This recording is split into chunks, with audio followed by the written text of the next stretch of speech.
It's time for Twig. This week in Google, Stacey Higginbotham joins Kevin Marks and Jeff Jarvis. We're going to talk about the Google Home device. Is it really a Chromecast in disguise? The new progressive web apps and how it relates to instant web apps and a whole lot more. This week in Google, coming up next. Netcasts you love. From people you trust. This is Twig. Bandwidth for This Week in Google is provided by CacheFly. CacheFly.com. This is Twig, This Week in Google, episode 355, recorded Wednesday, June 1st, 2016. Trigger warning. This Week in Google is brought to you by Tracker. Tracker makes losing things a thing of the past. Pair Tracker to your smartphone, attach it to any item, and find its precise location with the tap of a button. Visit thetracker.com right now to take advantage of their Father's Day limited time sale through June 13th only. Enter promo code TWIG for a free color upgrade. And by Carbonite. Keep your business safe this year. Protect files on your computer or server with automatic cloud backup from Carbonite. Try it free without a credit card at Carbonite.com today. Use the offer code TWIG to get 2 free bonus months when you decide to buy. And by Ministry of Supply. Ministry of Supply uses performance technology to make your work clothes incredibly comfortable. For performance menswear designed to work with your body, visit ministryofsupply.com/twig and use the code TWIG to get 15% off your first purchase. Offer expires June 30th, 2016. It's time for Twig, This Week in Google. And Jeff Jarvis is joining us from Berlin. Nice to see you, Jeff. I was worried we wouldn't get you, so I'm thrilled to have I'm you. delighted to be here as long as the Wi-Fi holds up. But phone lines, tin cans and string, one way or the other, I'll be here. Yeah, we'll make it work. It's not the same without you, so welcome back. You're gone 1 week last week, and I got the email that said, "Is Jeff off the show?" Was it wishful thinking? No. It was like, "Oh, tell me Jeff's not off the show." I said, "No, he's traveling. He'll be back." And I was watching yesterday the new .nyc shows which you're in beta. You're workshopping, I think, is probably the best way to do it. We're still betaing. We're very much beta, but we're figuring things out bit by bit. Enjoyed it. Oh, so we're working. You talked a little bit about the story you missed last week, which we'll bring back, the Gawker Teal story. Yeah. And I'm not talking teal the color. Also with us, Kevin Marks, good friend of this show. Yeah. Hi, Kevin, in his garden.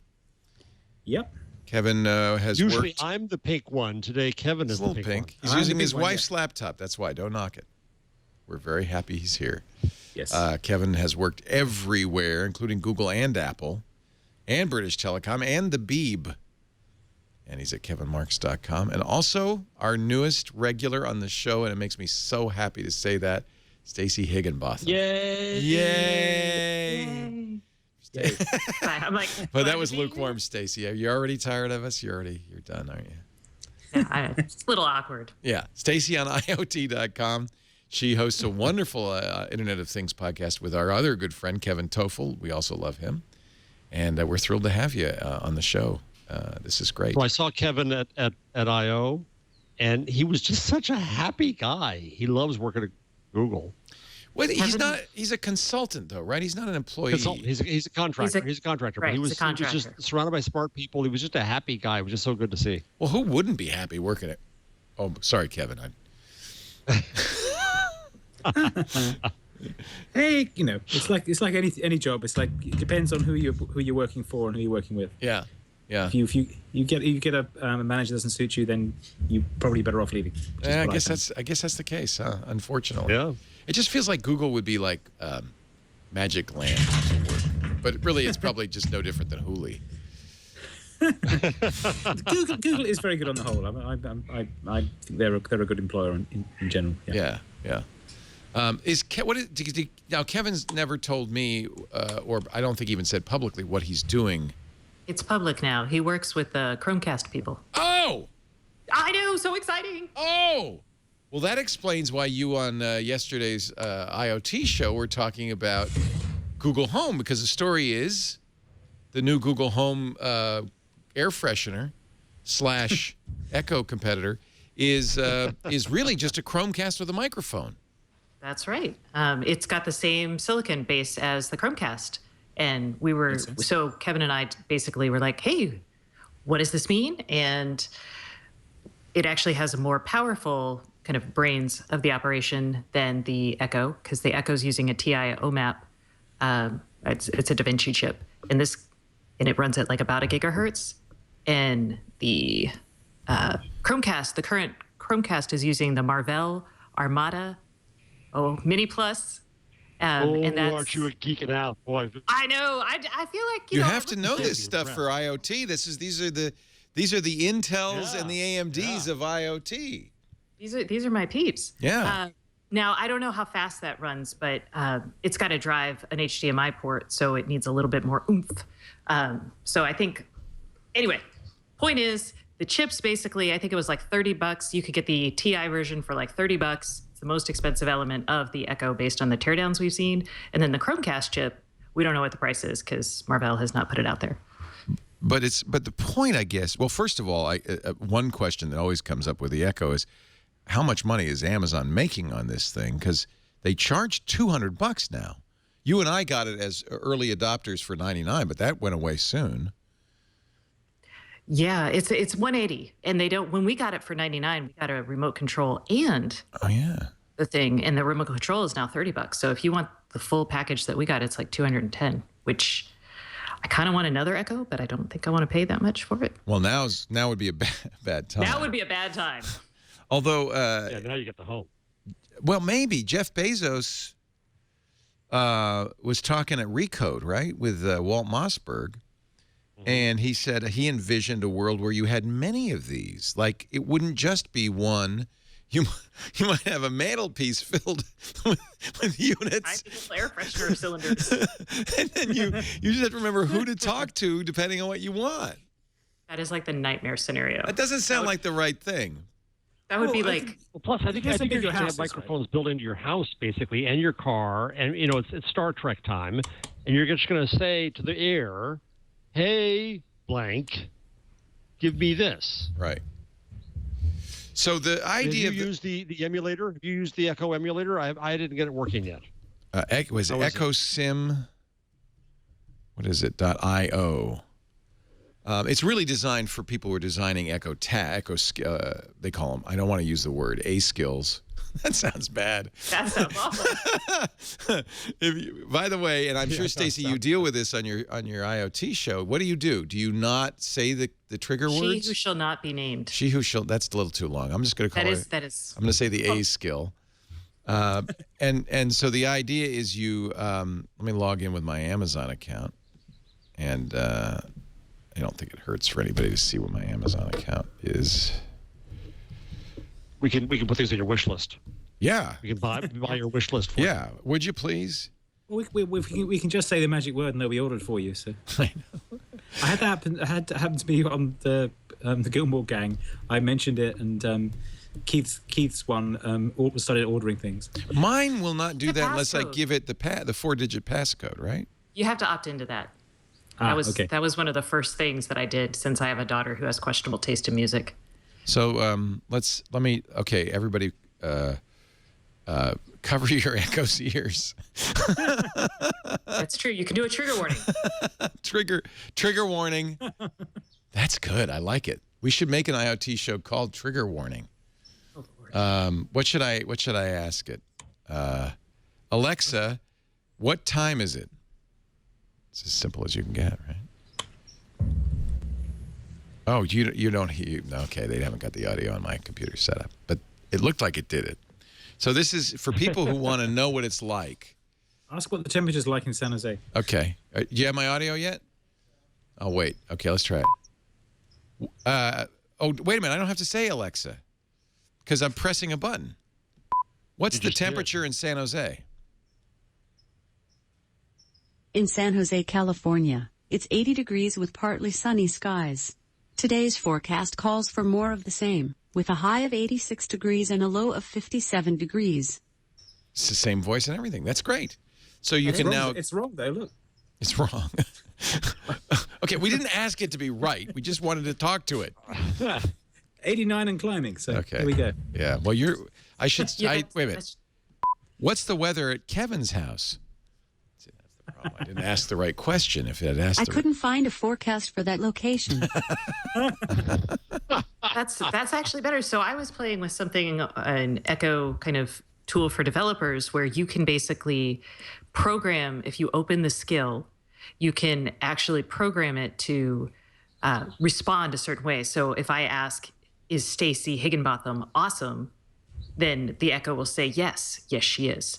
But I found out when trying to make that happen that it wouldn't recognize things like Stacey Higginbotham. So names were tough. I know. I was ready to trick my family and get some self-validation. It's not hard to write these skills. Have you tried this, Kevin? I mean, you're the programmer in the bunch. I haven't played with those particular ones. I've played with some other bot things. So I don't have one of the gadgets, so I haven't been that excited by that one. But well, I'm intrigued by the Google one because the thing for me is that the thing I don't like about it is that it is just voice. And what I've said for a while is that what I want is to say, I'll ask it a question and it'll show me the result visually.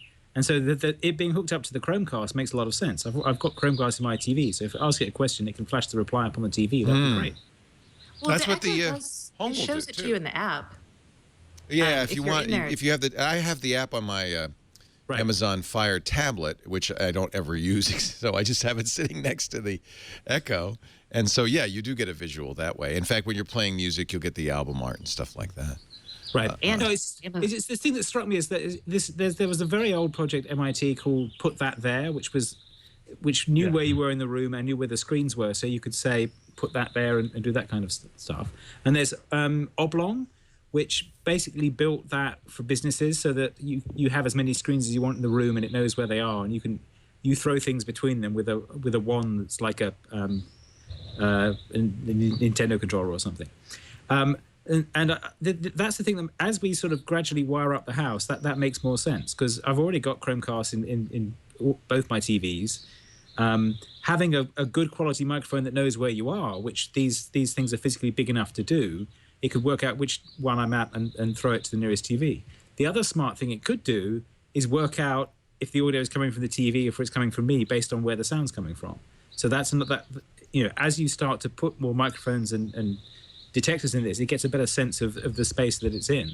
So sort of room level awareness becomes more a part of it. It's kind of the genesis of this conversation is that it was the Google Home, which can do that, by the way. They demonstrated throwing something up on the TV, is just really a fancy Chromecast. And I thought that was kind of interesting, Stacey, that it's if you add a microphone to a Chromecast, you still have to have it.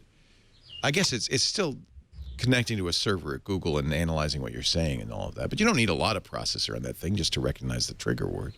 You would need a couple things. You'd need a little bit of memory to kind of buffer so it can start listening and play that back. You would need a signal processor. So, I mean, everything that has voice recognition needs a analog to digital signal processor. And then, let's see, what else would you need? Because right now the Chromecast doesn't have, you need all the mics and stuff like that. And the Chromecast doesn't have that. And then you need to process some sort of algorithm that says, hey, I'm doing the math on where all these sounds came from, and that person is over there, so orient that way. But yeah, you don't. Speaker? A speaker? Well, the Chromecast I didn't is say the TV, so it's a speaker. Yeah. Well, the Chromecast is connected to the TV, so it has speakers. And the other thing that's slightly odd about these is you're playing music through basically a mono speaker sitting in the wrong place in your room. Whereas I have very good speakers attached to the TV that I can play music through already. So that's the other part. Right. It's like, why am I buying the standalone box when I've got most of the pieces I need for this already? So that, but the thing that the Alexa did was put in multiple microphones so they could actually spatially do spatial differentiation and do that kind of signal processing. You need to say, yeah, that's one thing that I don't. That's one person speaking. That's another person speaking. Yeah, those array mics are amazing on the. They are. Alexa. That's something that that I presume the Google Home won't have. Oh, no, I imagine they could put that in there. I mean, that's not hard to do. And it's not expensive. It's. I'm expect. By the way, that person crawling under me is connecting our Echo. Just. Don't pay no attention to that. That's right below you. Pay no attention to the man under the table or the woman. I'm not sure. So you got an Echo. So Leo, your next home, you could install the entire house with array mics and get rid of the Yeah, but see, the mic. See that? I think yes, of course, but that's never going to happen any more than I'm going to put a whole home surge suppressor in. It's just not. It's less practical. I mean, somebody will do that, but much more likely, what'll happen is you'll have, like I said, a mantelpiece, and you'll have a few different things on there, and just use the appropriate trigger word. For instance, the Echo can read my Audible books and order stuff at Amazon. I doubt the Google Home will do that, but the Google Home could put stuff on my TV. I doubt the Echo will do that. So Jeff Bezos is probably accurate when he says you may have many of these. It's not. You're what you're talking about is a science fiction future that may be a little ways off. A trigger and an API. Yeah, sure, that'd be better. API, you're just going to use the stuff. Sure, that'd be better. That's going to happen. You think so? We'll have a centralized server that'll know which one to talk to. Yeah, no, or there'll be one thing, and you just tell. And in a way, this is kind of a disservice because that's Allo. That's what Allo does, right? Allo, oh yeah, because you could just say, "Hey, Amazon, order my books," and that would happen. But if you've got to remember that Amazon is actually Alexa, sorry. And then you have to remember that Apple is Siri and call her by name. That's just really too much brain power. No, it should be. That's what Allo. That's to me the genius of what Google's doing is it's going to become an intermediary for you. You don't want to order for Amazon. What you want to say is get me this book at the best price. Yeah. Well, also the other problem is for information. Brands, news brands, and information brands get totally cut out because it'll just give you the answer. Well, but that's what's happening anyway. Nobody goes to web pages anymore. Yeah. All of this is is shifting rapidly. Now, on the other hand, Lisa says, why aren't we on the Echo's info list of, you can say, give me my morning briefing, and there's a bunch of check boxes with now a longer list of news sources. Why isn't our Tech News Today one of those news sources? And we're going to try to get a hold of Amazon to figure out how you get on that list. For a publisher, that's kind of like instant articles. That'd be a very useful, for an audio publisher, very useful thing to do. And what if people's brands start becoming, right now, like you put design in for your masthead and all this. What if you spend a lot of effort getting a very distinctive voice? Yeah, I don't know like so my voice. Your voice would be ideal for your Hello, show. Stacey. Oh my God, that would creep me out in the morning. I'm gonna need coffee for that one. No, you want the Barry White voice. Hey, Stacey, I see you. No, I want Sean Connery doing. Okay, Stacey, I've got something for you. That would be cool. Well, that's inevitable too, right? That TomTom did that years ago, and Waze does it now. So then you have so then maybe the New York Times gets some sort of weird. I don't know whose voice they could commandeer, but not Saul Hansel's. That's all. Anybody but Saul. I'm sorry, Saul. I love you, dude. He's not there anymore, anyway. Should we say how many Echoes have been possibly sold? Do we? Yes. So you threw me a segue and I dumped over it. No, that's all right. This is going to be the jump over the segue show, I think. So Mary Meeker, who is now at Kleiner Perkins Caulfield Buyer, was an analyst for a long time and is now a venture capitalist, has done for years her State of the Internet deck, and it is a through 213 slide. And by the way, when Mary Meeker makes a slide, it is full of information. So there's a lot of content. I'd love to. Has any of you ever seen the speech that goes with this? You can. The one she does at Code? Oh, yeah. I'll watch that video. Yeah. I'd love to see that. Yeah. All right. Yeah, the video will be up soon. Maybe not. Soon. Maybe already. I don't know. It was this morning, wasn't it? Stacey pointed us to one of the slides. Which slide is it, Stacey? 131? 131. That talks about the Amazon Echo.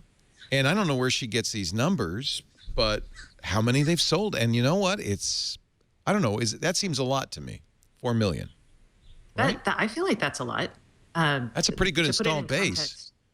Yeah. I'm trying to think. I mean, Nest doesn't have that many. Yeah. In other IoT devices. This may be the best-selling IoT device of all time. How many Chromecasts are there? That's a good question. 20 million, I think he said. 20. Wow. It was in the keynote. I'll look it up. So I took notes on that. Hang on. Yeah, and I think that Apple TV is in a similar. So in one way, that's why we look at things like Apple TV and Google's On Hub. As of 20 million Chromecasts as a wedge, as an entree into some sort of home automation system, because those are going to get sold right now. 25 million. That's a good number. That's a good number. Not bad. And so these are the best Apple TVs. Routers? Apple TVs is roughly the same, I think. Yeah. and the Echo hasn't been a consumer device until probably this holiday season. Until the Super Bowl. Yeah, or the Super Bowl, yeah. I mean, it came out last June, so almost a year ago is when it went on sale to normal people. And the ads, though, the Super Bowl ads were probably its public debut, I would guess. Alex Baldwin. Alec Baldwin ordering cashmere socks. $400 cashmere socks. I might add. So are they going to The hair of baby upgrade llamas. the stupid router, the Google Ron router? Hub apparently is a Chromecast also, or very similar there too. So will hate it be the able to router? do the things that Home is doing, or is it just outmoded? Okay, here's my. I'm sure they converge that. Yeah. Yeah, I'm sure they could. Here's my theory. It was like the Q or the Android. What is the other Android Yes. dopey thing they made? Yeah, Q. It was gonna be, and then they said, let's make this home different. And sorry, on Hub, bye. I think that because I think that this is going to be another one of those Google abandonware projects. I'm sad to say. Well, it's a good way to do things in parallel. They rather than say there's a strategy tax, there can only be one answer. They'll let several teams make different things and try them out. Let the better horse win. That's terrible for hardware.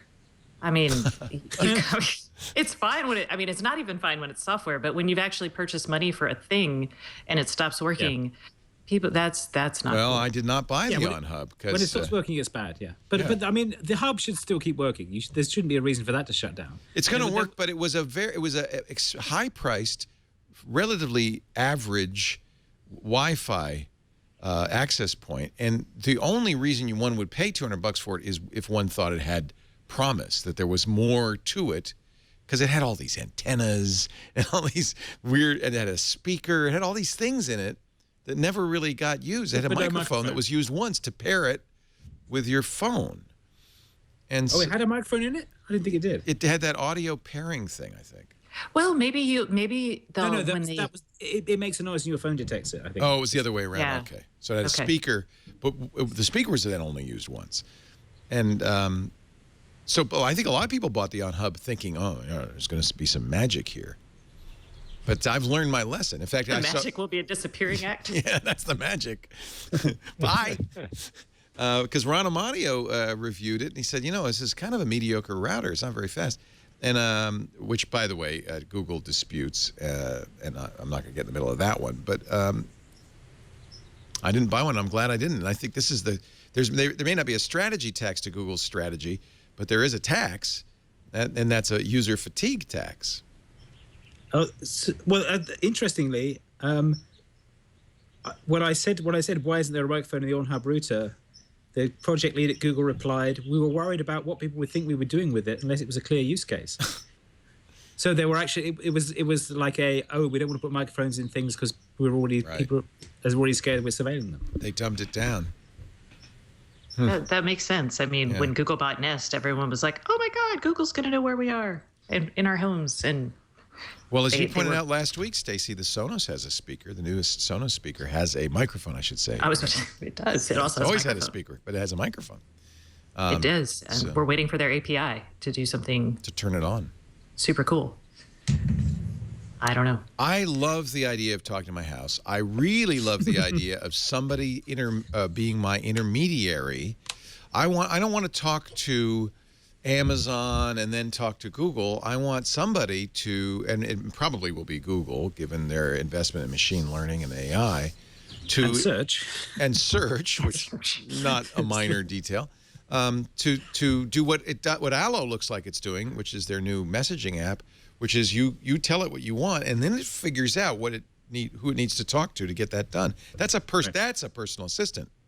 And it pulls up web content or apps or data or whatever the heck it be. Yeah. Yeah. But I think part of that is that you do want not just a verbal response, you want a visual response too. And that's the thing that, I think a lot of these bot things Alexa is like about as far as you can take a voice-only response thing, and it works because there are a lot of the things you want are actually audio replies. So it works for Audible and it works for music, and it works for buying things you already know what they are. But if you actually need to choose what you want to buy, then you actually want a visual display for that. And otherwise, it sort of descends into just being IVR, and what's IVR? Chatbots, like what you see like what you get when you phone up Comcast, and it a phone tree kind of a stupid phone tree kind of things. Yeah. Interactive voice response is what it stands for. Interactive voice response. And the problem with those is that they can't really hold a conversation. They can pull out a few keywords, and partly that's microphony, and partly that's because they were designed in a different world. But there's that. A lot of the bot stuff does descend into that. It's like, I'm trying to guess what magic word will trigger this action.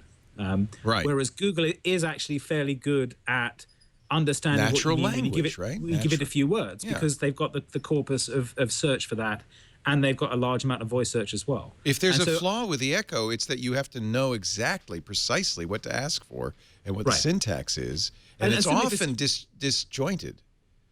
Similarly for Siri. Siri basically has a bunch of specific voice commands, and then some smart responses, and then otherwise it throws it out to a search, but it's not as good a search. So I think that what I got from that keynote at Google was, oh, you think you understand conversational AI? Guess what we've been doing for 15 years. Right. Right. Exactly. So that was even though they were those products that were vaporware, the technology underneath it isn't. Whereas the other one's the other way around. Facebook is saying, oh, yes, we've got Messenger, and you'll be able to ask it things, but actually we've got a room full of people who are responding to it, and that's why we can't expand its user base beyond a few thousand at the moment. I got an invitation to this. This is Finn. Sam Lessin created this. So Sam, you may remember, did my favorite project that was killed by another big company called Drop.io. Then Facebook hired him, killed it. He did the timeline on Facebook, left. His wife, Jessica, of course, runs the information. He worked there briefly, but this is what he was stealthily doing. And I just got an invitation to this. Finn fixes your phone and lets you live in the future. And okay, so here's the problem. It's $150 a month. A month. Oh, it's like the information. Well, I'm thinking it must be a human on the other end. $150 a month. Wow. At that price. Well, isn't that what they probably fall back to human? Huh? Yeah, M is humans. They fall back to humans, though. So you do as much as you can, and then you route it to a human. Right. So I'm very tempted. Unfortunately, it's iPhone only. So I have an iPhone. I guess I'd put it on my iPhone. And I wouldn't keep it for more than a month, but I'm just curious what it's going to do. Should I join it just to be the guinea pig? And just like you have to ask us. Like you're not going to anyway. Do it. Do it. So I will say there's a couple themes that are happening here, and it's worth like pulling them apart. One is the idea that voice is going to be like the best way to interact in every situation. And I don't think that's true. Because what Kevin is saying about throwing things to a screen does make sense in a lot of cases. The other thing that we're talking about is it's worth clarifying how computers understand when we speak, what they're actually doing, because it requires a bunch of different data sets. And in some cases, like Google owns its own speech recognition engine. Amazon, I believe, licenses theirs from Nuance. So there's like little things there. And then when it actually comes time to saying, oh, this is what I heard you say, which is one process, and then applying that process to some action is completely different, like machine learning process. Yeah. What Kevin was saying about Google having all this data on search is really going to come in handy, because right now the Echo can't, it has no depth to it when you ask it complicated questions. And when you saw Sundar... Not only that, Stacey. Oh, yeah. Sorry. No, go. Not only that, but it also... Sorry, this is the lag is making me rude. Google also knows you as an individual. It knows things about you. And it's farther along in that antecedent problem, the natural language processing. So the ability to have a real conversation is where the real war is. You have Microsoft, Apple, Amazon, Facebook reportedly all trying to do this, and I agree with you. I think your premise is right. I think you and Kevin are right that Google is necessarily far ahead. The piece that was odd for me about the Google Home demo was that it, the video thing at least, implied that it knew everyone in the family's calendar and would share it with everyone else in the family, which works with certain kinds of families and goes horribly wrong with other kinds of families. Well, also, we know that it only works with one Google account, so this is a really interesting question mark. I think that video may not have been accurate. Well, they were implying it worked with everyone's Google account. Yeah, but it said each or something. One account per home was what is what they've come out with. See, this gets into so that makes a bit more sense. Yeah. Because the thing they did, the thing they got a consent decree against them with bars was this presumption that the people in your address book are the people you want to communicate with, and therefore should let them communicate with you. Right. And that caused all kinds of trouble with people who were trying to escape from abusive husbands and so on. And you have the same problem. The other problem with talking to your house is that it assumes that everyone in the house wants to share everything with everyone else in the house. You don't actually want necessarily your private messages appearing on the TV or being spoken to the entire house, because the context depends on who's there. And one of the advantages of everyone having their own little screen in their pocket is that they can walk around and have semi-public conversations depending on who they're living with. And even getting out of the family thing, you don't necessarily trust your roommates with that kind of power over your life. So there's a structural thing there that is.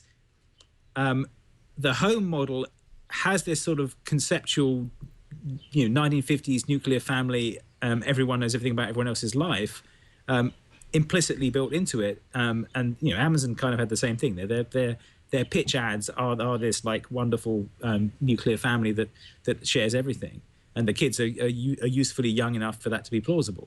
But once the kids get to 18, that doesn't really map. Here's, if you want a vision of the future, I did just pay for Fin. And here's their privacy policy. Fin is a personalized information service. The more information we collect about you, the more interesting and useful your Fin experience will be. We collect data you provide to us, as well as data from the devices you use to access the service. All of the information you provide to us may be shared with other users. Wait, what? Though we take steps... Other users? Yeah. Though we take steps to remove certain information that may identify you and your contacts before it's shared. If you're not comfortable sharing data with Fin as described in this policy, please do not use this service. And then there's the actual, legal 80 pages. But, you know what? If you're going to participate in this at $150, you're really you're buying in. You're buying into this. And I'm not going to pay $150 if Fin doesn't know everything about me. True. Only once in life did I have an assistant when I started EW. I didn't know I couldn't manage her. I was so unused to having this idea. Yeah, and so I don't have that reflex of telling someone to do things for me. I used to be an assistant when I was 16, and they shouldn't have too many things to tell you. So. What do you mean? I'm serious. After about a month, it was a friend of mine. We started out babysitting for this guy who was like an oil attorney. He was always in Kazakhstan. I'm an oil attorney. I'm like, I don't know how legit this was, or if he's. I do legal for oil. Yeah, just all you need to know. But he would after a month, we knew what he needed. We're like, oh, it's Friday, expense day. You intuit it. Yeah. The first month is painful, but eventually you get there, right? And, oh, man, I was going to say something about this, but now I can't remember. I'm sorry. I interrupted. No. The family shared device idea. Sharing. Yeah. So this is something that actually comes up a lot with our show and the Internet of Things type stuff, is the idea that the home should have an email account, which we all are like, oh, that sucks. But when you think about all of these devices, there's no way to share, what's happening is as we move computer from these personal screens to this amorphous vocal blob or even screens on the television, the idea is you're going to have to come up with a model for sharing information and then figuring out who gets what information. And we're going to get to sharing it with everyone first before we can figure out who to share what with. Yeah. Which is, in a sense, that's how a lot of these services work. We start a lot of the web services. We started out sharing stuff globally, like blogging or, live Facebooking your baby's birth, unintentionally. No. I mean, you would post events publicly. Finn, remind me to cancel you next month. Oh, sorry, just didn't want to forget. Do you think Finn will remember? Do you think Finn will remind me? There's your test. So Andy Bauer is bringing back Upcoming. I don't know if you... What? Upcoming.org? You're kidding. So Andy, the story of that is a long and pretty and painful story. Andy Bauer, who's a wonderful guy, did Waxy Links, had an invite system like Evite, right, called Upcoming. Didn't Yahoo buy it? Yes. And then he bought it back. Right, and so what he's just launched is they've revived the archive of it. Oh, and what? So they've got all my old invitations. So all the old URLs that resolve now resolve again. So suddenly all the links that were dead are alive again, which is kind of fun. Look at this. This is the front page. You crazy bastards! What have you done? Now I have to rebuild upcoming.org. Right. So that's the I love Andy to fund it. But. I put the link in the bottom of the spreadsheet, but basically, the Historical Archive is live. There you go. So click on that. I'm not a backer though, so. No, it's their public URL. Hang on, I'll find you a URL. Hold on. Yeah, it says for backers only. Wow. So he kickstarted. Yeah, I tweeted something. So if you go to my Twitter account, you'll see some upcoming links. Sorry. So he kickstarted and got $104,000 to bring back Upcoming. That's nice. Yeah, and he's just brought back the archive. So suddenly all the upcoming links that have been dead for however long it is since Yahoo shut down are all back, which is kind of fun. Wow. See if I can find one. Hold on. Because once you get into one, you can find the rest. Well, I'm not. Should I go to your Twitter and do that? Well, if you search for Kevin Marks Upcoming, you should find it. All right. On Twitter. And so what is why would I want to know about the parties you had 10 years ago? Well, the point is it's part of the record, and he's trying to bring it. He is going to revive it back so that you can create new ones again. But the first step on the process was bringing back the old ones. It's fascinating, frankly. All right, let's take a break and come back with more. Kevin Marks is here. We're going to find out how he was partying in 1999. But right now, he's at his house, kevinmarks.com, and the Indie Web Camp. We'll talk about that. From Berlin. What are you doing in Berlin? Are you there for a conference? Of course you are. I'm going, Axel Springer, who I've talked about before, of Leistungsschutzrecht fame, is having a small event tomorrow about distributed content, which will be fascinating. I'm keynoting. Then I'm going to Google Newsgeist Bilbao. And then I'm going to keynote or open a Google Play event, which is very interesting these days, given all the discussion we've had about instant apps and such in London. And then I'm flying back next Wednesday, and it can be right on the show. Well, have a fun time out there. I'm trying. And from Stacey on IoT.com, it's Stacey Higginbotham, our newest regular on the show. So nice to have you, Stacey. Our show today brought to you by the thing I have in here that keeps me from losing everything. It's my tracker. And, actually what I do is I put the tracker, and this is such a little tiny thing, it's so nice, on my keys, but then I chain my keys to my backpack, and that way I never lose either. The tracker, you got to check this out, TheTracker.com, makes losing things a thing of the past. This is the new tracker Bravo. It is gorgeous. It's very thin, very light, and right now for Father's Day, through June 13th only, they've got a Father's Day sale, and you use a promo code TWIG, you'll get a free color upgrade, and when you buy 2 devices, you'll get 2 free. So I think if my math is correct, that's half off. Half off. Free color upgrade when you use a promo code TWIG, and 2 devices get 2 free. And you're going to want 4 because you want to put them on everything. You want to put them in your keys. You want to put them on your phone. You want to put, actually, you don't need to. If you have it on your keys, I'll tell you how it can keep track of your phone. Put it on your remote control. Put it on your doggy, on your kitty cat. They're light. They're easy. And what's neat about this, it's got a battery in it, so you don't have to recharge it. The battery lasts at least a year. It's always on. If you've misplaced your phone, you press a button on the tracker, your phone rings, even if the phone's silenced. Of course, the tracker software is on your phone, and it's paired to your tracker. If you would lose your keys or whatever the tracker is attached to, you just look on the tracker app on your phone, and it'll tell you where it is. It records your item's last known location on the map. But this is the thing that really, the secret sauce that really makes Tracker cool, is their crowd-sourced GPS network. It's the largest crowd GPS network in the world with 1.5 million devices. If you scroll down on the web page, Karsten, you'll see the map of all the Tracker devices out there. Now, when any Tracker user comes within 100 feet of your item, it's going to ping you. You'll receive a GPS update. It's like having buddies all over the country saying, I saw your keys here.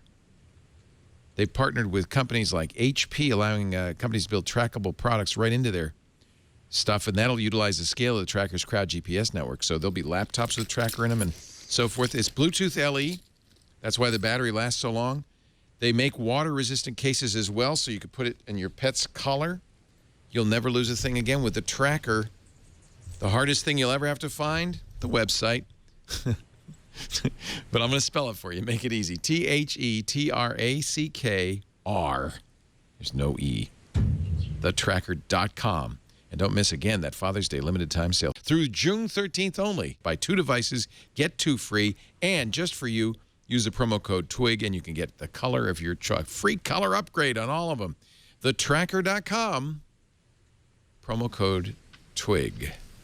Love my trackers. I got many of them. Continuing on this week in Google, talking about not just Google, but, well, lately a lot on IoT. I'm sorry, Stacey, to be stepping a little bit into your... Oh, no, I thought that was just for my benefit, so I'd have something to talk about. Not at all. What else in this Mary Meeker slide, this 213-page slide deck? I love this. iPhone sales may have peaked in 2015 while Amazon Echo sales begin to take off. That's interesting, isn't it? She talks about cars. And you pointed out, Stacey, you said one of the interesting things is the auto industry may be coming back to the U.S. Yes, because we obviously went over to Japan, and now we're booming back to tech. It's tech. She pointed out like Uber and Google's all of the AI there. It's actually kind of cool. Yeah. I liked the Ford in the effort to create new metrics around automobiles. So instead, and I love tech metrics because they're always so hilarious to me. They're like, we'll make up something that works for us. Right. But instead of cars sold, Ford's talking, the CEO of Ford is quoted in there as talking about the amount of miles driven. So are they driven? But it makes sense if you're thinking about like car sharing, Uber, or even things like Ford has this app, the Ford Pass app, where they just want to be like a concierge for your travel experience, where it helps you find parking and all these other things. So I thought that was kind of interesting. We had a really great interview this morning with Kevin Kelly. It's a triangulation we're recording for sometime in the future. And we talked about the book, his new book. I love Kevin Kelly, one of the smart guys, just really fun to talk to. And his book is all about the technologies that are going to change, in the next few decades, and embracing those technologies, like autonomous vehicles, like Uber. It was fascinating. And so a lot of these trends that Mary Meeker is talking about right now are, if you extend them out, going to change our life dramatically. He says the biggest change, and I have to say I agree with him, is that intelligence will be sprinkled into our stuff in a way kind of similar to electricity. When electricity and power generation became widespread, there was this massive era of innovation because people took their existing stuff and said, well, what happens if we electrify it? A farmer would say, well, that pump, we could electrify that. And he said, you're going to have this same kind of explosive growth in the next decade as we start to put machine learning and AI into stuff all around us. Really smart. Isn't that interesting? So we talk about that, again, IoT related, and like I love visualizing what my house is going to look like in 10 years. And if you think just around like intelligence into things like thermostats, you're not going to have thermostats on your wall, right? People may Why not would carry, you? Yeah. Yeah, people may not carry keys. I will make the controversial argument that you could actually build things without windows, like apartment buildings without windows. That's so dystopian, but in a place like China or where air quality is crazy bad, you may. That's not the fix for air pollution I would hope for. No, but you know. Oh, just get rid of windows. Never go outside. But if you think about self-driving cars, this is kind of crazy. But if you could just call a car when you needed it, you don't actually need a garage because you won't need necessarily a place to park your car. You could think about a model for cities or apartments where you have like a parking garage down underneath that has access to maybe fewer cars, but you don't own it. And if you've got a home, maybe there's like a neighborhood. I think about like neighborhood mailbox centers. Well, why do you think Uber and Lyft and Didi are investing so heavily in autonomy? The last thing they want to do is have drivers. I mean, for one thing, these are taxi companies that don't own any cabs. And now what they want to be is taxi companies that don't own any drivers either. That's what the real money is. But then they will have to own the cabs, though. They will have to own the self-driving Then they'll have to cars. own the cabs, you're right. But it's cheaper to own hardware. Yeah. Messy people driving them. People are messy, yeah. Well, but it's also a land use thing. So there was somebody sent out a stat this week that 14% of land in Los Angeles is parking. Oh, that's in the slide deck. What? Yes. And 40% is freeway. Yeah. Yeah, get rid of both of those. But 14% is a huge amount if you think about it. That's I mean, it's partly because it's a very sprawly city and they don't build underground car parks. But that if you have, if you have better transit, that would help. If you have a transit system like London's, then you don't need that much parking. But also, if once you start being able to build vehicles that don't need to park because they're going to be reused by somebody else, then that frees up that land as well.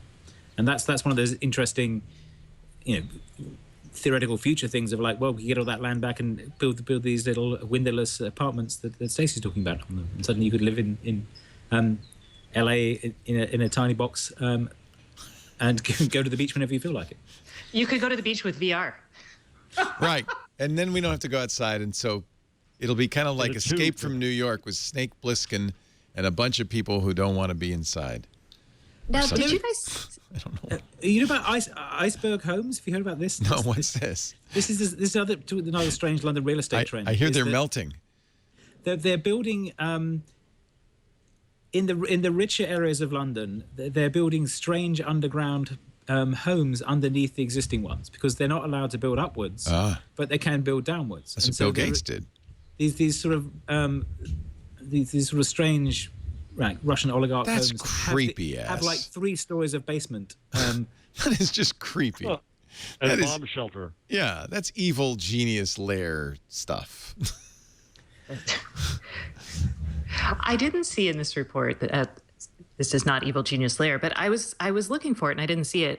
Stuff on VR, which kind of surprised me given all the bets in virtual reality that people are making. She didn't talk about that. I'm starting to wonder if VR is going to be all that. I love it. It's fun. We talked Sunday, Stacey. We talked about VR sickness and the fact that it may be intractable. Oh yeah, that's right. That was. I didn't just dream that. We were on a show together. Believe me, it's all going to be a blur any day now, Stacey. Like, dear God. Always on Twit. I can't take it anymore. Yeah, we were talking about an expert on VR. Guy who'd been working for decades with the Air Force and simulators, said this isn't an accident. This isn't technology is not going to make this go away. It makes people sick because they're focusing. Their brain thinks that something's at one distance, and their eyes are telling them it's at another distance. And our caveman bodies are designed that if your eyes tell you one thing and your brain tells you another thing, that you're hallucinating and you should throw up those mushrooms you ate. And so that's why you get nauseated. But the point is that so there are 2 things to that. One is that there's actually 2 ways we judge visual depth. One is by convergence. Convergence, right. One is by... But the other thing is there's two ways even with stereoscopy. So one is we judge depth by our eyes, looking at the view and deciding how far away it is. The other thing is that we move our head back and forth like that and see what moves. And historically, VR has not been fast enough to let you do that thing. And Dana Boyd did some great research on this, and there's a gender difference in how men and women perceive. Right. She said VR. Women really have more trouble. Women are more likely to try and do that, and that the old VR systems wouldn't let you do that, and so they were more likely to be nauseated by it. So you do think it's fixable? So it's fixable, but it needs to be, the lag time needs to be low enough that you can actually use that mode. The other thing, this also comes into when you're shooting the VR video. This is the reason you have the 16 camera rigs, because that enables you to do that kind of thing with your head, because you've actually got different camera views you can interpolate between. Whereas if you've just got an omnidirectional lens like the cheaper ones, then you've basically just got a sphere and you're looking around inside the sphere. So really you're looking around with one eye and looking around a sphere, but you're presenting it with two eyes. So so that is a subtle difference. The other thing that potentially will fix this is the Magic Leap and the other ones that are doing this sort of diffuse field stuff, where they can actually overlay at different distances perceptually. So that is more speculative tech and harder to do, but that implies that you're not having to be focused at infinity, but your eyes being converged, because you can actually make the stuff appear where you want it to appear in 3D space. So he's right in that. From what I read, that he's right in that the existing systems have not bothered worrying about that, because as he says, they were building them for fighter pilots, and the fighter pilots are sort of pre-tuned to not get nauseous, because when they're spinning around in circles, they're used to it, turning upside down. But also, it's like modeling the perception stuff and saying, can this stuff be fixed? No, I agree. Yeah, it's a practical thing that a lot of people do get made nauseous by or disoriented by these existing rigs, and it's going to take some work to get that right. So he also says that VR sickness, in a percentage, and this is an Air Force and Army study, the military thought it was about 10%, takes 24 hours to dissipate. And their recommendation is whatever you do after you end your sim is not pilot a plane or drive a car, because you're going to drive into something. So that's not good. And anyway, I wonder if Mary Meeker knows something, or if she just decided not to talk about it. I don't know. She didn't want a 400 slide show. Yeah, maybe she just ran out of slides. Do people care about their privacy, she asks, or do they care about who has their data? This is slide 211. So I have a feeling the answer is going to come quickly. Interesting. I guess she doesn't have an answer for that. She asks, at the end, she asks a question. Pew did a study on this, maybe a couple months ago, and they talked about They offered people different scenarios on when they would share their data. So people were happy. I'm not even going to make them up because I can't even remember that far back. But there is data on some of this. And there's also studies that show that people will give up, their social security number for a cookie. Or their password for a Mars bar. Yes. Really? Their password for peanut butter, I get it. This is from January, the state of privacy in America. I really love these Pew research. 91% of adults agree or strongly agree that consumers have lost control of their privacy. Americans express a consistent lack of confidence about the security of everyday communications channels. Why wouldn't they? That's all we're reporting on lately is how credit card companies and government agencies are being hacked. Incidentally, those are the two that they have the least confidence in, in terms of worried about keeping records private and secure. Telephone company, cellular company, email provider, and cable TV company follow.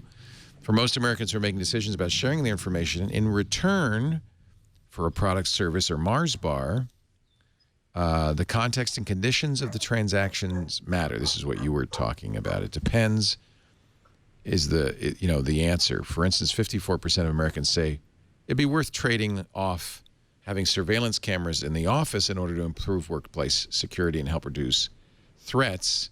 But a smart thermostat that might save your energy costs and returns for insight about your comings and goings was only acceptable by 27% of adults and not acceptable by 55%. Trouble for Nest. I still see that as techno panic. That will change as you see the benefit as you save money. Once it hits your pocketbook, people will say, and they know they're controlled. I agree with you. I think the most important takeaway is that they're paying attention to who's got the information and what the outcome is, which I think is positive. That means that there is that calculation. They're not saying under no circumstances. They're saying, well, given the right circumstances, I'd be willing to do this. Yeah. I think a lot of people don't understand, though, how much information they are giving up or sloughing off in their kind of digital lives, and how that can be kind of reconstituted to find out who they are, what they were doing. And I think... Well, they're learning, and I think that's what's scaring them, and that's probably where the techno-panic's coming from. Yeah, well, and also the way they ask that question's a little crazy. That makes it sound like Nest is your parent. Exactly. Right. Well, now, if we could follow you around, but make sure that you save energy, would that be okay? Like, if anyone's monitoring my comings and goings, I'm like, you're not the boss of me. It's just a thermostat. And Google. And no, Nest does not share their data with Google. They're very... Oh, really? Oh, good. They are very clear about that because everyone's freaked out about Google. Right. That's what makes me saddest about that. Story. Go ahead, Jeff. I go back to the story from some years ago when I visited Google office in Munich, and they handled privacy there, and no one complained to them about priority inbox because the service return was so valuable to people. Yeah. Although I will admit, whenever I'm hunting down rumors or gossip about Google, I don't use my Gmail account. So... Will it make you feel better if Google's Assistant has a backstory? Oh, I saw that. I love that they're using Pixar people because everything Pixar creates is so warm and fuzzy, but I thought that was really... The head of Google Doodle, Ryan Germick, and former Pixar animator Emma Coates, according to Fast Company, are two of the artists crafting the personality of the Google Assistant. Well, I'm glad. I mean, we want it to be her, right? What else should we do? I think this is... Or Sean Connery. Sean Connery. I think... Hello, Stacey. Maybe you'd like to go out for a little walk and a talk. I think this is like genuine people personalities, isn't it? We're going to get Marvin the paranoid android. You're right. I'm sorry, Jeff. What did you say? I had a pain all up and down the diodes on my left side. Well, if you're going to give it a backstory, why not give it a name? Oh, I'm sure they will. I'm sure. Yeah. Oh. Why give it just one? This. I mean, again, I'd rather just say, "Hey, Amazon, order me some stuff. Hey, Google, find this for me." But like, if you're going to go through the character development. And that's creepy as all get out. Let me pick my character because I am sick of telling ladies what to do and having them like. I think it's. You have Jarvis. I don't know. Oh, what was that? Jarvis, Jeeves. Yes, I could do Jarvis. I like that one. I'll take that one. But I just and who was it? Some VC was writing about how the Echo made his kid rude, and it's kind of worth thinking about because. You're creating these characters, and I don't think that, kids are going to like suddenly stop being or, go feral on us because of this. But I think it's worth thinking about like anthropomorphizing these commercial constructs, basically. Well, this was an interesting thing that Kevin Kelly said earlier in our conversation is there's a tendency to kind of think of robots and AIs as slaves. And maybe even an economic incentive to treat him that way. But he says, what comes up is, even with a machine, do we really want to treat a machine like a slave? And that raises ethical conundrums, especially if, as people are doing, they're teaching robots to protect themselves by having pain. It would be analogous to pain. I don't know if it's pain like we have pain, but pain protects us from accidentally burning or severing a limb. Because we feel the heat. A robot needs that same kind of pain to protect itself. Now, if it feels pain, now is it okay to enslave it? It wouldn't feel pain. It would just be like, hey, this is hotter than you can technically stand. Stop. Right. I mean, so... This is what Blade Runner was about. says Reverb Mike. It was, wasn't it? If you these are robots that you're putting out there in the mines, except that if you give them a past, now they have memories, and suddenly. Okay, see, yeah, you've gone off the I can't say that. Too much anthropomorphizing? Yes, I'll say it the for deep you. in there. Yeah. Although, so if you're concerned about this, read the profile in the New Yorker's Innovators issue on Sphero in using it to teach kids to code, because at the end they start talking about like the next gen product is going to be more like a pet for kids. Right. And he's like, the writer concludes with like, hey, I'd be cool with this as long as I can turn it off. And the CEO was like, yes, but if we do our job, you'll feel bad doing that. Yeah. We talked to the founder about this, that, actually. Yeah, go ahead. The other half of this is the sort of the other odd thing is that we trust the answers that come from the machine more than we trust the answers that come from people. So, you know, the sort of dystopic version of this is when they set up scheduling software for companies, that this became very, very bad for people because it was just scheduling for the purpose of the business, not for the purposes of the people. And it didn't have a model of, it would be a bad idea to change someone's shift around every day because then they wouldn't be able to make childcare arrangements. And because the computer was giving this answer, people would accept that, the computer's given us the right answer, even though it had a model that wasn't functional. So the other half of this, you know, we'll ask Google whether this is right or not. You know, Google gets things wrong every now and then. You know, Alexa got my temperature wrong now by 16 degrees now. You know, it's 96 degrees. 96. Not she 81. didn't pull it from there. She wasn't sitting outside. Yeah. Local, super hyper. What is it, Jeff? You'd call it hyper local weather. Hyper But the local. point, you know, Yeah. if I was in one of these windowless apartments and said, should I go outside? It says, it's 81 degrees, and I come outside and it's 96. Okay, but by that time, we're going to have sensors throughout your apartment. They're going to know. That'll be fine. I'm not worried about that. But the data in people trust what these things tell them. They're more likely to interact with something and forgive something. Like once you start a transaction with, you know, an AR or a human seeming character, you know, you're probably going to keep going with it. And that's great benefit to the company. You'll share more information with it because you'll trust it more.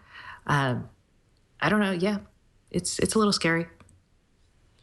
I mean, do you guys say thank you to your Echo when she does something for you? Sometimes, yeah. I'm constantly doing it, so. Yeah. I started in jest, and now I mean it. Yeah, you're like, thanks for turning off my lights. If you tell her that, she actually will say you're welcome, I believe. That's smart, right? So that's an interesting question. It's going to get bad in German. You're going to end up with this Dankeschön, Bitteschön loop that never ends. But isn't that okay? So here's a question: is that smart of Google to do that, or Amazon to do that, or not? On the one hand, they want you to anthropomorphize, right? Right? Or no? Maybe they don't. Well, the other thing is they want these to be transactional conversations that in a human sense. So the point of the stuff Google was demoing was that they can maintain a sense of what you're talking about across more than one interaction. And so in a sense, saying thank you is a way of saying I've closed out this interaction. So that would be a useful signal for them as well. Well, it's like a copy or 10-4. That's what it's like. Yes. Roger. Can't call it Roger, I guess. Jeff, I'm sorry. You're left out because of this lag. Go ahead and say something. I'm trying not to join in because I don't want to join in. It's the rude moment. So no, I'm fine. I'll jump in. I'm just trying not to do what I usually do in these cases. Oh, be rude. We miss you. Where are Jeff? What did you do with Jeff? Oops. Just dropped my memory card. There are holes all over the table. Let's take a break. Come back with more. Wait a minute. I'm receiving an important notice from this 2-year-old in Alexa. We finally found this. So a week ago, I asked for this. Here is a 2-year-old, a little confused. Oh, you sent it to me. Oh man, let me do an ad and then we'll see if we can find it. Thank you. Our show today brought to you by Carbonite Online Backup. If we do have a lot of stuff on our computers, and we do, what are you doing to protect it? I hope you're backing up, but think about it. If you're backing up to a hard drive in your house or in your office, Are you really backing up? What if there's a fire or a flood or a sinkhole opens up and your house sinks in and disappears forever, and you are at work and you come home and there's nothing left of your data but a giant hole in the ground? Then what will you do? What will you do? Well, if you have Carbonite automatic cloud backup, you just go to carbonite.com and say, here's my stuff. Carbonite, for as little as $5 a month, you can back up everything on your Mac or your PC. If you're in office or if you have servers, they have plans for you too. And the thing is, it's exactly what you want. It's automatic. You don't have to think about it. In fact, you pay once a year, and then just forget it. You got peace of mind. You can see your data if you want to see. Is it backing up? Is it there? You can log on to any computer on your Carbonite account on any computer, and there's your stuff. Or use their free apps, and then you'll see your stuff. You can restore it anytime, even if you didn't have a disaster. It's actually a great way to upgrade a computer. You get a new computer. Just move your Carbonite account, download your data, you're good to go. It's continuous, too. So you change a file, boom, it's backed up. This is really important for ransomware. So if you're a Windows user, you got to worry about this. This is a plague. Viruses that get on your system, encrypt your data, and then hold it up for ransom, saying, send us, 40 Bitcoins and we'll unlock your data. Well, you don't want to send them money. You want to have your data. Don't be like that hospital in Southern California that paid ransomware hackers $17,000, not to mention the privacy violation fees, the HIPAA fees that they're going to be paying, all because they didn't have a good backup solution. With Carbonite, because you've got versioning, you just say, hey, don't restore that version, the one before it, that's the good one, and you're good to go. Carbonite is awesome, and it's always off-site. That's the other good part. Nothing can hurt your data. It's safe. It's on vacation. It's got its feet up. It's relaxing in the climate-controlled operations center at the Carbonite Cloud. Just taking it easy. But when you need it, it's ready to go right back to work for you. Go to carbonite.com. Try it free right now. Do use our offer code TWIG. That way you'll get 2 months free when you purchase. No credit card needed for the free trial. Just give them. That way you don't have to worry. They don't have your credit card yet. But if you do decide to buy, and I think you will, use the offer code TWIG. 2 months free. The only way, to back it up. If you're going to back it up, do it right with Carbonite. Kevin Marks is here. Jeff Jarvis, Stacey Higginbotham. We're talking about the cloud, the Google, the Facebook, the chatbots. What are progressive web apps, Jeff? And I don't know if I like it. So that's what wowed me. Kevin will get into this too, but I got wowed by that at I.O. If you go to Washington Post, only on your phone, not on laptop, unfortunately. If you go to WashingtonPost.com/PWA, you will see not only AMP at work, where it's lightning fast, but you'll also see that the thing basically downloads an entire kind of edition of the Washington Post, and you can use it offline using something they call service workers. That is a middleman between the browser and the server that can do things like cache content. And so I don't need to go to the Washington Post app anymore. If I use the PWA, it's really pretty damned amazing. And so I got all confused after I.O. And as we talked about it on the that day from I.O. I was talking to somebody from Google today, in fact, in prep for the event I'm doing next week. And by the way, Google does not pay me to do events. They pay expenses, but they don't pay me anything. I'm not on the payroll. And he said, yeah, we recognize it's, what are we doing? We killing the web, we're making the web better. We're killing apps, we're making apps better. The combination of PWA and instant apps is very very for how we kind of chunk things up. So these are articles. Extremely fast. So I tap it, boom, and it's in there. Boom. And you can swipe left and right to get the next one. Oh, and it's there right away too. That's actually a great experience. Look at that. There's navigation at the top. You can go to another section.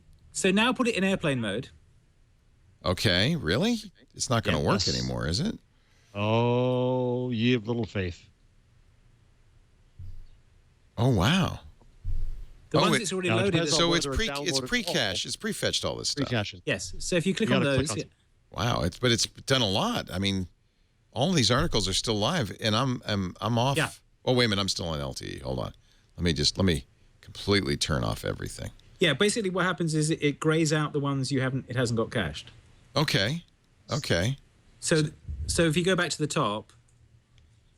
Go to the far right on the nav bar and see what's you'll see that there are some blue ones and some gray ones. Offline. But it did get tech. It got most of it. It got a lot of it. Holy because you cow. click through a bunch of tabs, it's got a lot of stories. And the nice thing is the stories are really small because they're stored in AMP, and they don't have advertising on, which is the other reason that this thing is so responsive. Yeah, right. No ad tech really can make a difference. Why would Google do that? So they'll add that in.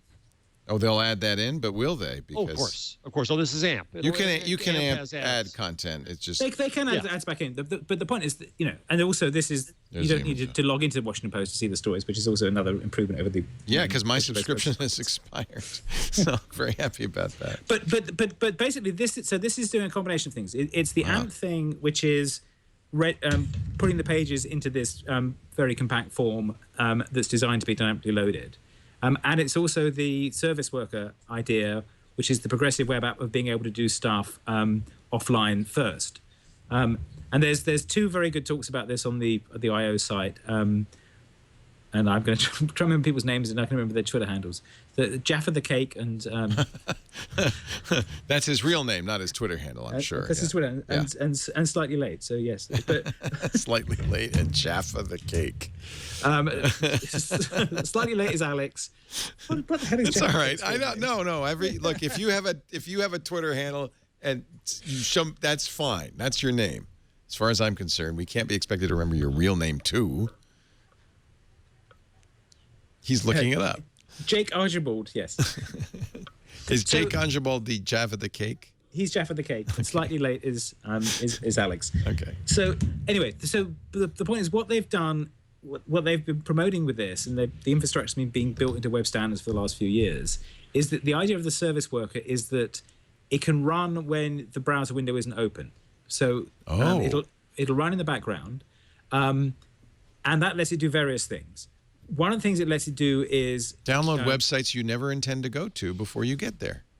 No, well, you have to. It has to be within the same domain, so it has to. Okay. It can't just go down arbitrary URLs. It can only work within. I'm not a fan of prefetching, though, right? I mean, that's especially on a mobile bandwidth where you may be paying by the byte. But it's very light. It's light. Okay. If you're just fetching light pages like this, then it makes sense. Yes, if you're prefetching like ridiculous giant images or ridiculous ads, then yes, it would be bad. Right. The other thing this does, even when you're not offline, if your connection is horribly slow, it'll make the experience better. Right. Yes. Right. Yes. So the point is that it lets this thing, the service worker can run, and it can intercept all the URLs for your site and check its cache first. So when you first run it, it caches the skeleton of the page, and then as you were clicking through those different tabs, it was loading all the stories within that tab and pre-populating the cache with those.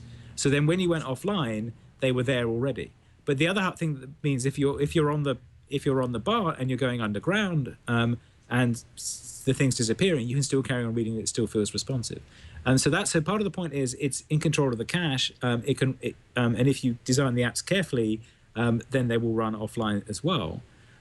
The other thing it will let you do is because you can receive notifications, and then it can wake up and show you the notifications.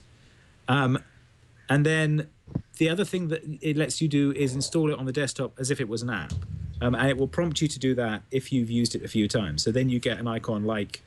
Get the Washington Post icon like there on the bottom right somewhere there. And you got that not because you downloaded an app, because you'd read enough Washington Post pages that it decided you wanted it. Well, you can manually do it. I think I manually did it. But but it would do it automatically as well. It would do it automatically, yes. See, I'm not sure I like that. No. It'll give you a prompt. Okay.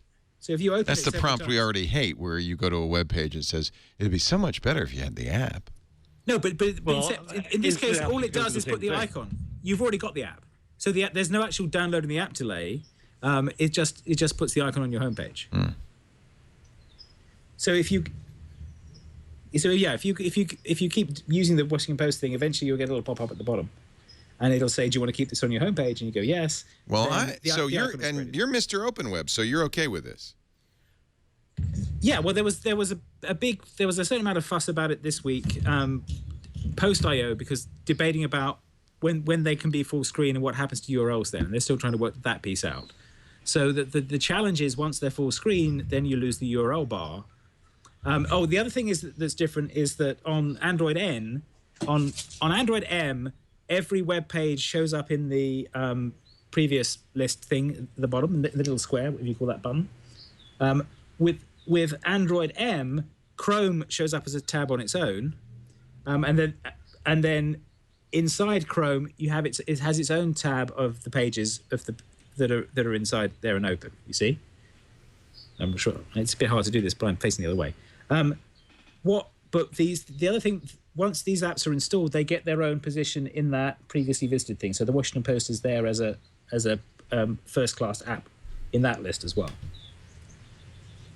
So it's blurring the distinction between what's an app and what's a web page, but it's doing it in a useful way, in that it lets you start from a web page and progressively enhance it with these features. So the thing still behaves as a web page, but when you go to it on your phone, you get this extra useful behavior. And the offline stuff works in the service workers works in Firefox and in Chrome on the desktop as well, and in the Samsung browser and Opera, because those are all based on the same code base. And as yet, not in the Safari browser, and it's projected to come into Microsoft's browser, Edge. And also, so I talked to somebody today from Google about instant apps at the same time. So as we remember from I/O, you go to a web page, it has a link now. The URL can go straight into an app and pull it up. And so, I asked, what's the value to, let's say, media? And he said, well, this way you could have a deep experience like 360 or something else you couldn't do on a web page, or transactions or outside your app, you can now pull onto the web. And the question is, does this make apps you more likely to download the app because you enjoyed it, or less likely to download the app because you don't need it? Don't know yet. Yeah. But I think at some point you're not going to know whether you're in an app or the web going forward. Right. I mean, that's to me, the end game of this all makes sense, but which is that this is kind of all part and parcel of the same idea, where you just get what you want, and there's no more siloing. It's just you get what you want. I just worry that is it going to only be the big publishers that benefit from this? I mean, how? I guess if you're on WordPress.com, you'll be all right because they have instant or whatever it is. How hard is it? Oh, I was going to ask, how hard is it for developers to implement? I mean, because, one of the issues for publishers is they're like, oh, we need an app, we need a web page, we need this kind of app. And now they've got to support Facebook. And now this, I mean, this may take away the need to do an app. Well, yes. I see that for the limited number of people. It's for people on Android, yes? Yes. Yeah. So, no, I think PWA will work on Chrome anywhere, but Instant Apps only works on Android, I think. Right. And Apple people don't really use Chrome because it's not the default browser. But also it will work on Chrome on iOS, because Chrome on iOS isn't really Chrome. It's WebKit. Yeah. Apple's browser wrapped in WebKit. So we're going to have to wait for Apple to put this into WebKit for it to work on iOS. Yeah. Which it's a web standard. They may pick it up. It is an advantage thing, but you don't know with Apple. Apple doesn't have a published roadmap for these things, so we just need to keep asking them for it. In terms of how hard it's not actually that hard to do. Various people in the indie web community have been working on how do I add these kind of progressive web app stuff to my app, and how do I make it enhanced to my site, and how to make it an enhancement. And the minimal version of it is fairly straightforward. Just adding the caching thing is about a page of code. You have to think about the logic a little bit to make that work. But it's a doable thing, and it's something that I'm starting to see people are sort of putting it together as part of their web presences, and it's not like, oh, I've got to spend 3 months learning a framework. It's much more like, oh, there's a few straightforward calls that I can create a service worker, and I can write some fetch tracking to see what I want to cache, what I don't want to cache. So it's some code, yes, but it's the kind of code that you can embed into things. So I expect we'll start seeing it in things like Known or WordPress or these other tools over time. Good. Have we? Stacey and I don't really. Anyway, I won't speak for you, Stacey. I have no idea what you're talking about. So. I can't tell if this is good or bad. I really can't. I mean, it's on the surface of it good because everything's fast and it works kind of offline. It's a good experience. It's a great experience. I can't tell if this is good for the web ecosystem. I depend on you for that, Kevin Marks. And if you like it, I like it. Well, it's one of those. The interesting thing is Google launching these two sort of complementary things at the same time, which was the instant apps and the PWA. Yeah. And this is. How is instant apps? Instant apps is the idea that when you need an app, let's say OpenTable, that isn't installed, it just takes enough of that app to do what you needed it to do. Yes. So it seems to me to be most useful with a bot. It's a packaging model. So the point of that is that it's triggered by a search result. It's a URL. Yeah. Right. Yeah. So it's also a URL to an element that is in an app that is in a different experience. So you can now basically deep link into and pull from an app. Right. Which you could do that before. But it's actually making it more functionally useful. So part of this is what this is trying to do is to get away from the I've got to download an app model to the I can link to things with URLs and things will work. And these it's like URLs as the power. And we had a bunch of attempts at this last year that involved I'll route all my URLs through Facebook or I'll route all my URLs through Apple. And this is stepping back from that and saying I can route the URLs and they will get directly to the application in one of two different ways. Now, the progressive web apps, it's directly URLs. You're loading a web page, and then in the background, the web page is caching some stuff and doing some more work. So there's still an initial URL load. With the app stuff, there's a bit more magic you have to do to set up the apps and feed them into the search results so that they will show up there. So there are fewer of those that exist. And plus, you've got to refactor your app and create it in such a way that it can be loaded in smaller pieces. So there is significantly you've got to change. You've basically got to still build an Android app, and you've got to build it in a particular way for that to work. Whereas the website one is I've already got a website. I can add some code to the website that enhances it in this way. So it depends what you have. If you've already got an app, then you may be better off starting with the instant app stuff. If what you've got is a website, then the progressive web apps will make more sense for you. What about all the apps that want you to go? I mean, like, I can't tell you how often I'm like, download the app. Nope. If you don't have, like Yelp, for example, if you don't have the app, you can't read a lot of reviews. So is there an incentive for them to do this? Because it's sampling, yes. So the idea is that Google says is, can you get enough, wherever you measure the engagement, do you get more engagement? Yes. Okay. I mean, and the question is, why is Yelp doing that to you? That's Yelp being annoying and driving you away part of the time. So right. they have built a model that the app installer is the thing they want you to do, and then they're trying to entice you to doing that through some other way. So this gives them two alternative pathways to that, which is they could install part of the app for the app thing, or they could make the web part of Yelp more productive and useful. And the challenge is what Yelp actually wants is probably to be on your phone so it can sit in the background and work out where you are and sell that information to people to throw ads at you. Right. So that's probably why they want the app installed. I don't know. I haven't got Yelp installed. I don't know if it tracks you in that way. But my guess would be part of the reason you want to have an app running is that you can do that kind of surveillance. So in this, it gives more power to Google because it's going to give the data. They're going to collect more of the data. You're going to be less inclined to actually download. And I'm fine because I look at everything as a consumer, and I hate downloading apps to get a piece of information. But if you're a company building based on trying to sell my user data, that's going to put you in a bind. Yes? Right. Yes, possibly. So does Google get more or less? Say again? Does Google get more or less data? I mean, one thing that they said to me today was that if you're using instant apps, that will prevent you from doing two things. One is notifications, because you didn't really sign up for the app to get notifications. And number two, the developer can't get the IMEI and other data that they could otherwise get if you downloaded the app. So they're protecting the consumer there from giving over information for just getting a chunk of the app as if it were a web page. Right. But then that means someone who wants to get that data, like a publisher or a app developer, isn't going to really want to do this. They won't want to build their app unless you sample. Good question.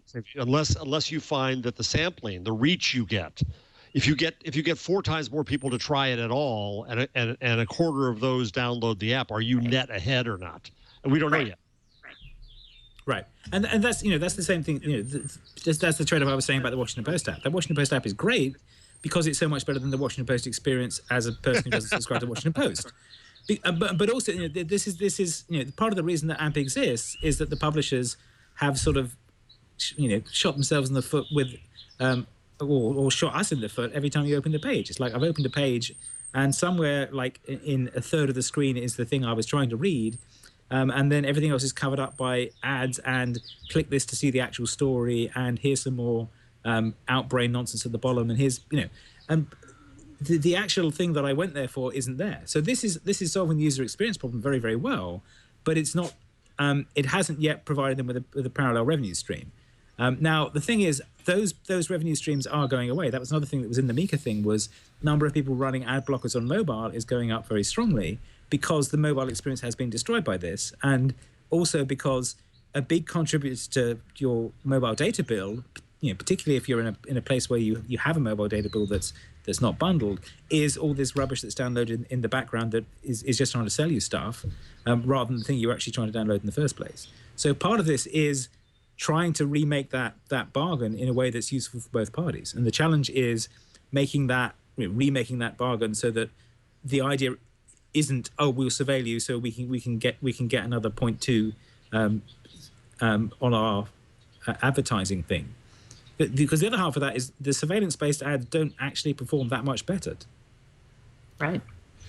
We're gonna take a break because Jeff has to go, and I don't want to lose him without a number. So if you can give us a few more minutes, Jeff. Oh, absolutely. The back of the book, the numbers and the tips, and I've got a little something with a grid on it to show you. But first, it says Google. A word from my new clothing supplier. I love the Ministry of Supply. Actually, these are, I find these fascinating because this is clothing designed by MIT graduates. This is high-tech clothing, a performance professional menswear company that launched at MIT a couple of years ago. They make work clothes, business clothes, that are engineered by MIT-trained engineers to provide technical benefits, body temperature regulation to keep you from getting too hot or too cold, sweat-wicking fibers to keep you dry, stretch so you can move freely. Take a look at the Aviator 2 suit. That's on the left there. Ministry of Supply co-founder Jihan broke the Guinness World Record for fastest half marathon in a suit.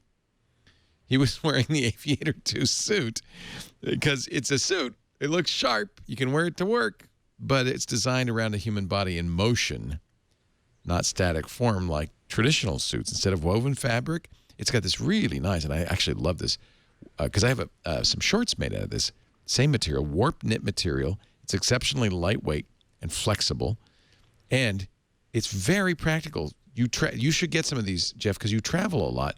I'm hooked. I'm looking. Stretchy material retains the structure and shape while enabling extreme movement and flexibility. Their clothes are easy to maintain. They're wrinkle resistant. You can wash and dry them at home. No need to iron. No dry cleaning. For a traveler, these are awesome, but they look sharp. The Gemini dress shirt. I got that one right here. This is a traditional cotton dress shirt for men, but it's blended cotton, so it feels like cotton, but it's got temperature regulating phase change materials in it.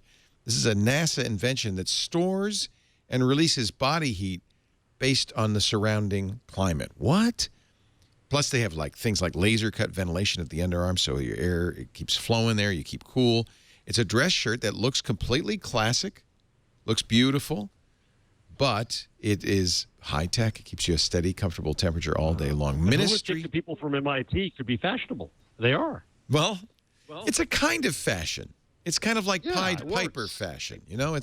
It's like cool Silicon Valley fashion. Look at this. I love this sweater. This is they're telling me I should pronounce this merino wool sweater with coffee is in the fabric for deodorizing. I don't know any nicer way to put this. It's a beautiful. They have tees. They have sweaters. ministryofsupply.com/twig. If you use the offer code TWIG, you'll get 15% off your first purchase. Shop now. The offer expires at the end of the month. This will be good for Father's Day or grads. You know what's great? Graduate from high school, get your suit. I did. We got my first suit. I went to Brooks Brothers. Nowadays, the kids, they should go to ministryofsupply.com/twig. Offer expires end of the month, or shop in person in one of their stores in Boston, San Francisco, coming soon to D.C. You can do it in the store, you can do it online, but you mention TWIG, you'll get 15% off your first purchase. Ministry of Supply, menswear made smarter. Jeff Jarvis, your number of the week, my friend. So The Atlantic did a piece a couple days ago on how many stories do newspapers publish every day. I saw this. The Washington Post. Mind-boggling. It is. And it's, well, I'll give you the numbers first. Washington Post publishes an average of 1,200 stories, graphics, and videos per day. That is to say, chunks and elements. The Post editorial staff produces about 500 stories per day. I think The Guardian runs around 300-400.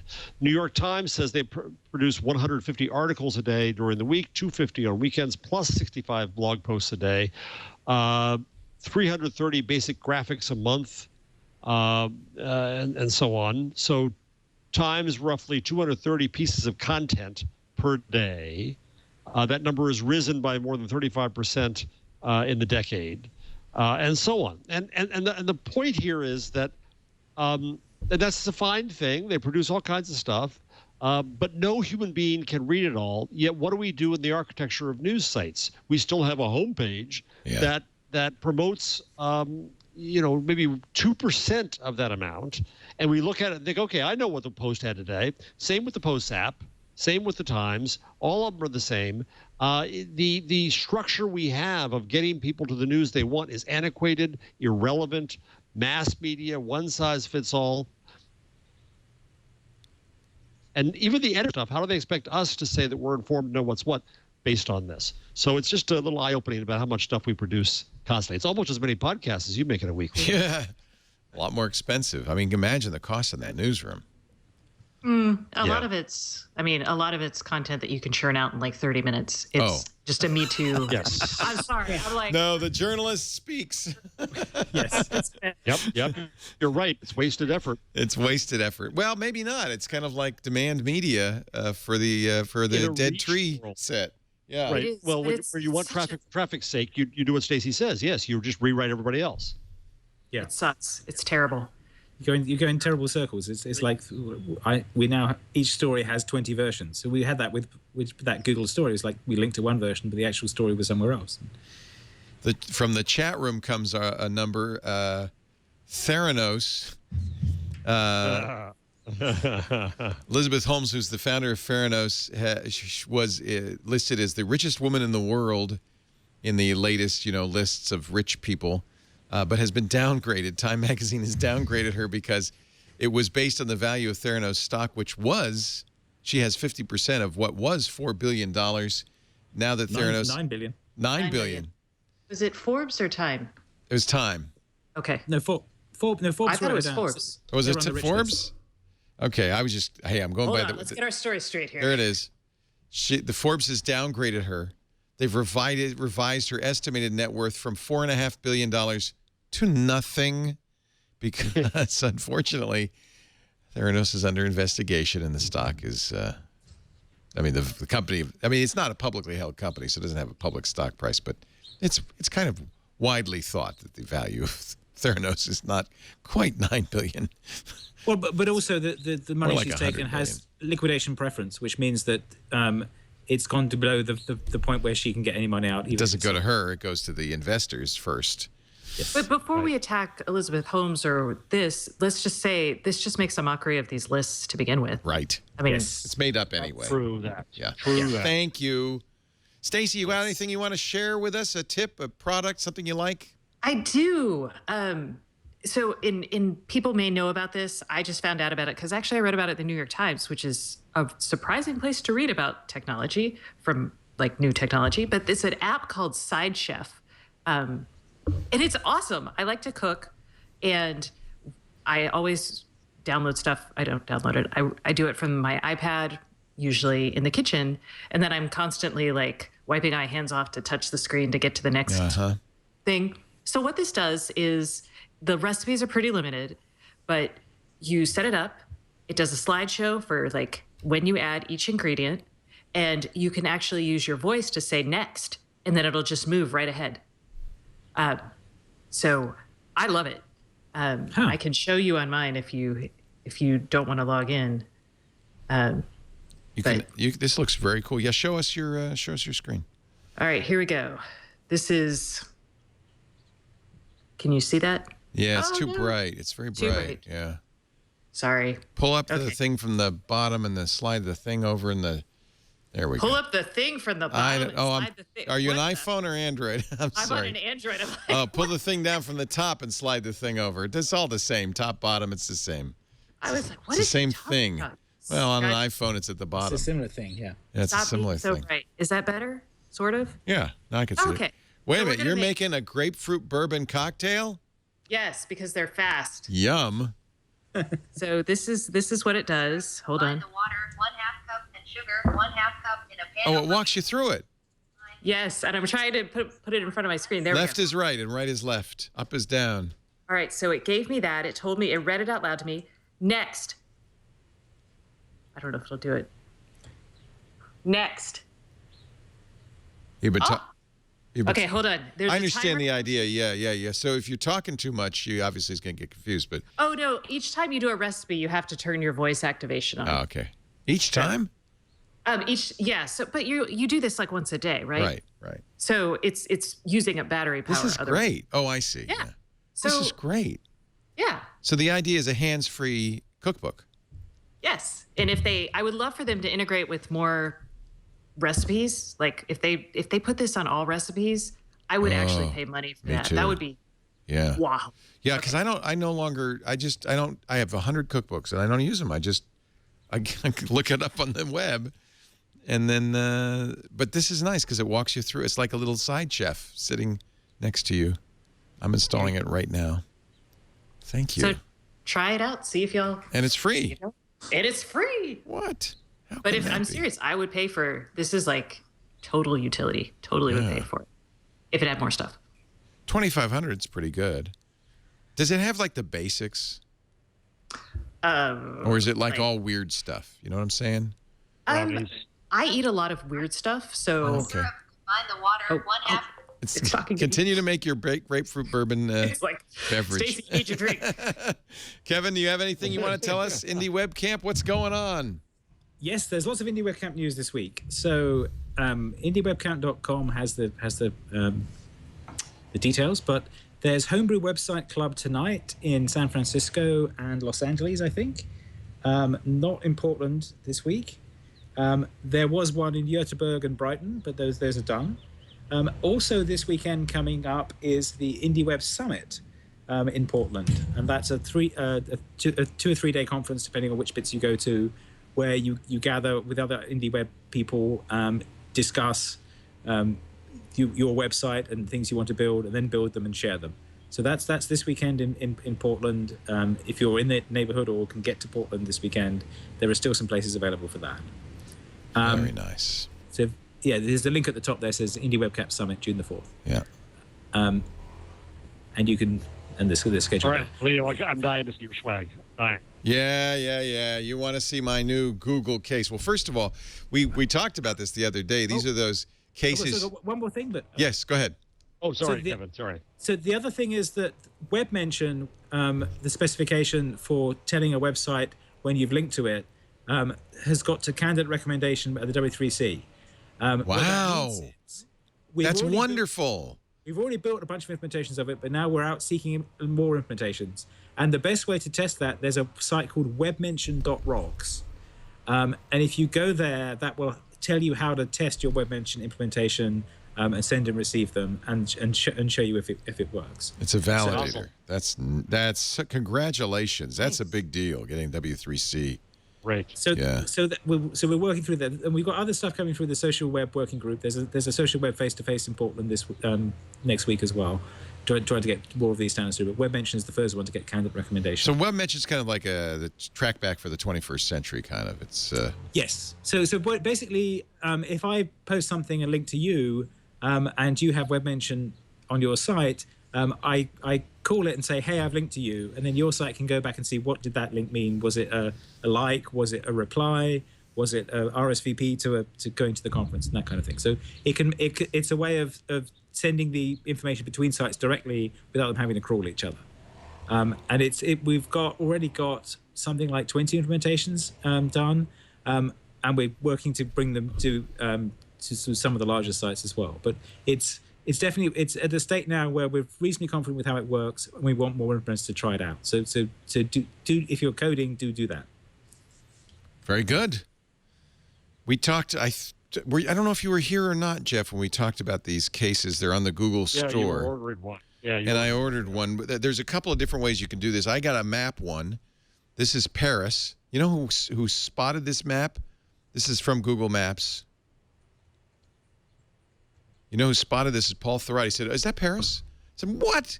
Oh, really? How could you know that? He says, because I got the same map on mine, except his is blown up a little bit more. That's the periphery, yeah. Yeah, you could see right there. There's the, and then, yeah. So the idea is you specify the map. You can make it anywhere you want. It could be your home. These things come with a NFC chip built into the back. So let me pry this off my, this is for the 6P. I don't know if do they make them for they must make it for the 5X. But I don't know. I think it's just 6P. I think it might just be the 6P. Ah, I know. My girlish hands cannot handle these giant phones here. I know. It's kind of like it's they're discriminating. All right, I won't take that one off because I can't. But this is the Jeff Kuntz one. Remember they've used artists in the past. Who was it last year? I can't remember. But I decided to go with Diana because that's pretty, Princess of the Hunt or whatever she is. And then here you can see very easily there's the NFC chip. Now the idea is you press. There's a little raised an indent on here that you press it, but you have to press it really hard, and then it will the Live Case will launch the Live Case app on your phone, and then you can have a appropriate slideshow, of classical art or maps or different wallpaper and whatever. But my experience has been, and Mary Jo said this as well. She has you got to press it like hard and see. It's not even seeing the tag, and don't get it for that reason. It's kind of dopey, but it's a nice case. This would look better on a whiter 6P or maybe the gold 6P. It doesn't look so great on the black one because it's such a light case. But there you go. I think it says Nexus 5X 6P or 6. Yay, Stacey can get it. But I think I'm reading that in German, so I'm not sure. I'm not sure if I would recommend it. I would recommend it as a nice little thin, light case. I'm not sure that the Live Case feature works all that well because you see, I pressed it and it got nothing. And you also have to press it really hard. So it seemed like a good idea at the time. I'm afraid I'm gonna break my phone. There we go. Okay, see. So now I get to choose my my wallpaper. I can say, okay, I'm gonna have this be the wallpaper. Tap that location, and it should change it. But I don't know. Yeah, that feels real gimmicky. I'm on Marshmallow, so I mean not Marshmallow, Nut Roll. So maybe it's a Nut Roll issue. I don't know. And you can have the locations of the places that you want to see. Yeah, it's kind of dopey, isn't it? Well, we had to try it out. Stacey says, I don't want it anyway. That's what we do. That's what you do. I've got a clear thin case. I'll probably. That's all you need. Yeah. I think you almost don't need a case on the 6P and the 5X. They're pretty robust phones, unlike the Galaxy S7, which is made of glass. I drop my phones all the time, so I case them. Maybe if you had a fewer grapefruit bourbon drinks, it wouldn't be such a problem for you. That could be my problem. Actually, right. I want one now. See, I was going to switch out the bourbon for gin, though. So. Grapefruit gin. That sounds perfect. It's hot here. Yeah. Yeah. Where is here again? Where are you, Stacey? Austin. Austin. It's really hot. # MyLiveCase. Don't buy it. Okay. Thank you, Stacey. Thank you. Stacey Higginbotham, Stacey on IoT.com, and of course the IoT podcast with Kevin Toffel. And that's every Tuesday. She's on our show. I'm happy to say every Wednesday. Great to have you. Welcome. Yay. Also to Jeff Jarvis, who is here every week. He can make it. He's in Berlin today. Be back next week? I hope I'll be here next week if the United Airlines cooperates. I'll be there. Always a question. I'll be rushing into the show. Well, good. I look forward to seeing you again. You too, Kevin Marks, IndieWebCamp.com, where it is what hot? Raise it a little higher. 96 degrees. Is that wait a minute, is that your body temperature or the weather? That's the it's weather. Cooler in Austin. 96.8 degrees in San Jose. Oh, my God. Well, stay cool. 97. 97. It's going up. It's going up. Pretty soon it'll be 98.6, and you can take your skin off. Or, I don't know what that means. That's meaningless. I need those shirts you were selling, clearly. Yes. We'll send one down to you. It'll be too late. We do this show every Wednesday, 1:30 Pacific, 4:30 Eastern, 20:30 UTC. Join us live if you can. If you want to be in the studio, we have a nice studio audience today visiting from the UK. All you have to do is email tickets@twit.tv. We'll put a chair out for you. And, of course, if you can't be here live or watch live, you can always do it on demand because we've got audio and video for you to download and listen to at your leisure at twit.tv/twig or on your favorite podcast app. Thanks for joining us. I'm Leo Laporte. We'll see you next time on This Week in Google.